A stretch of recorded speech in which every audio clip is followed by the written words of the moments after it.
তোমরা এই যে ঘন বনটা দেখতে পাচ্ছ, এটা হিমশীতল নদীর তীরে অবস্থিত। এই বনে অনেক পাখিরা বাস করে।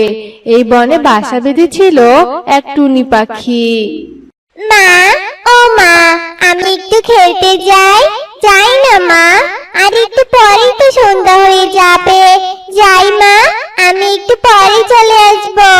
আমি কলির সাথে একটু খেলেই আসবো মা। যাই না। কলির সাথে খেলতে যাচ্ছিস মা? তবে যেন কোনো ঝগড়া না হয়, বুঝলি? জানিস তো একবার বিনা কারণে তোর কাকুলি মাসি কত ঝগড়া করেছে। তাই বলছি কি, সাবধানে থাকবি, কেমন? এরপর টিনটিন খেলতে চলে যায়, আর টুনি বাসা সব কাজ সেরে ফেলে। এর কিছুক্ষণ পরে টিনটিন বাড়ি ফিরে আসে। হ্যাঁ রে মা, তোর কি হয়েছে? তুই এমন কাঁদছিস কেন? তুই তো বললি যে তুই কলির সাথে খেলতে যাবি, তাহলে কলি কি তোকে মেরেছে? বল মা আমাকে। জানো মা, কলি কি বলেছে? ও আমার সাথে আর কোনোদিন খেলবে না। আমি নাকি অপয়া অলক্ষী, আমার সাথে খেললে নাকি ওর বিপদ হতে পারে। এইসব কথা নাকি ওকে ওর মা বলেছে। আর ও কি বলেছে মা জানো? আমার জন্মের কদিন আগেই বাবা মারা গেছে বলে আমি নাকি বাবার মাথা খেয়ে এসেছি। না না সোনা, আর কাঁদিস না। ওদের কথা শুনে তুই কষ্ট পাস না মা, ওরা তোকে মিথ্যে কথা বলেছে। চল তো মা, আমরা এখন দানাগুলো খেয়ে নে, আর একটু পরেই তো রাত হয়ে যাবে। এসব বলে টুনি তার ছানাকে নিয়ে আনন্দে দানা খায়, আর রাত হলেই তারা ঘুমিয়ে পড়ে। এভাবে টুনি তার ছানাকে নিয়ে দিন কাটাতো। না, আর হাত গুটিয়ে বসে থাকা যাবে না। সামনেই তো বর্ষাকাল আসছে, আর আমার বাসাটাও অনেক পুরনো হয়ে গেছে। বৃষ্টিতে যদি আমার বাসাটা ভেঙে যায়, তাহলে আমি আমার ছানাকে নিয়ে কোথায় যাব? আমাকে একটা নতুন বাসা বানাতেই হবে। এসব কথা ভেবে টুনি তাড়াতাড়ি করে কিছু কাঠ আনতে যায়। অন্যদিকে কাকুলি কাকের সাথে রানী টিয়ের ছিল অনেক ভাব। তারা সবসময় চিন্তা করত কার ক্ষতি করা যায়। টুনির সাথে কাকুলি কাকের ঝগড়া হওয়ার পর থেকে রানী টিয়েও আর টুনিকে সহ্য করতে পারে না। কাকুলি, জানিস একটু আগে আমি টুনিকে পশ্চিম দিকে যেতে দেখলাম রে। মনে হয় বাসা বানাবে বলে কাঠ আনতে যাচ্ছে। ও যখন বাসাটা বানাবে, তখন তুই আর আমি যে বাসাটা ভেঙে দিব, বুঝলি? বুদ্ধিটা কেমন দিলাম বলতো? বাহ, বুদ্ধিটা অনেক ভালো দিয়েছিস।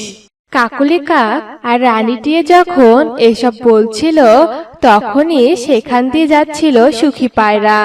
তাদের দুজনকে দেখে সুখী পায়রা বুঝতে পেরেছিল তারা কারো ক্ষতি করার ফন্দি করছে।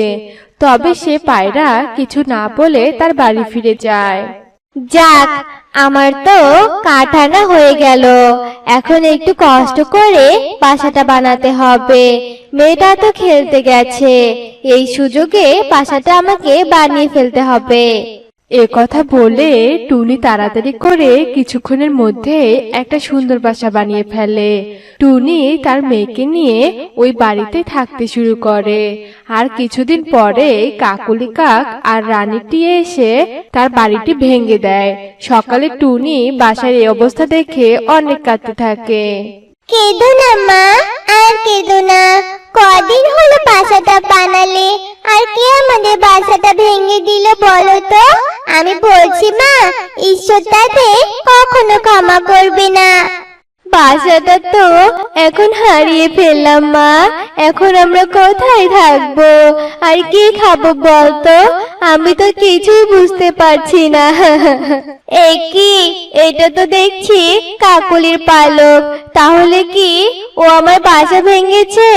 কিন্তু ও একা বাসা ভাঙবে কি করে? তাহলে কি ওর বান্ধবী রানীটিও সঙ্গে এসেছিল?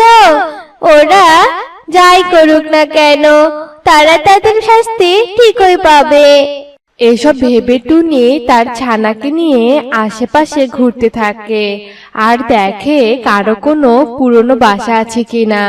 এমন সময় তারা হনু পেঁচাকে অসুস্থ অবস্থায় দেখতে পায় আর কাছে যায় আর কিছু ঔষধি গাছ এনে হনু পেঁচার ক্ষততে লাগিয়ে দেয় আর হনু পেঁচা সুস্থ হয়ে যায় আর বলে, তোমাকে অনেক ধন্যবাদ আমাকে সাহায্য করার জন্য।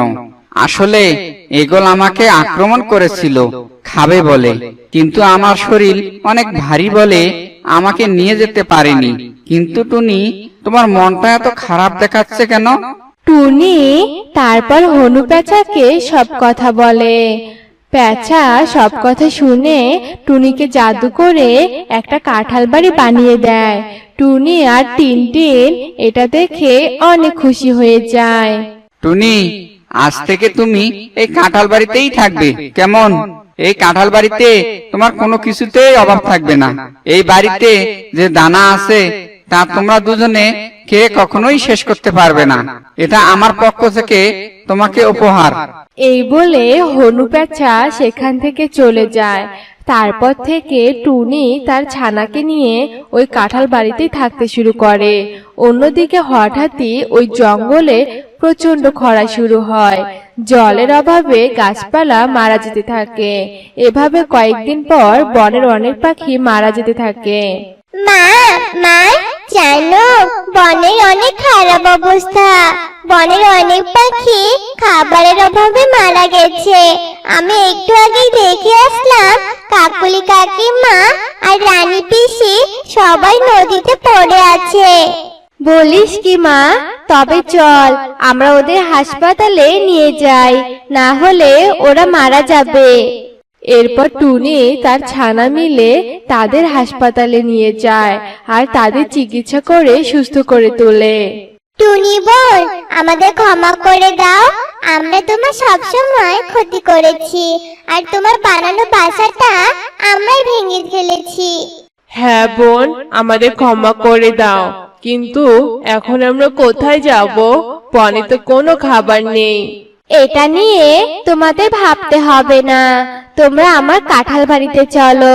যতদিন না বনের এই অবস্থা ঠিক না হয় ততদিন তোমরা আমার বাড়িতেই থাকবে। এই কথা বলে তারা অনেক খুশি হয় আর কাঁঠাল বাড়িতে মনের আনন্দে থাকতে শুরু করে।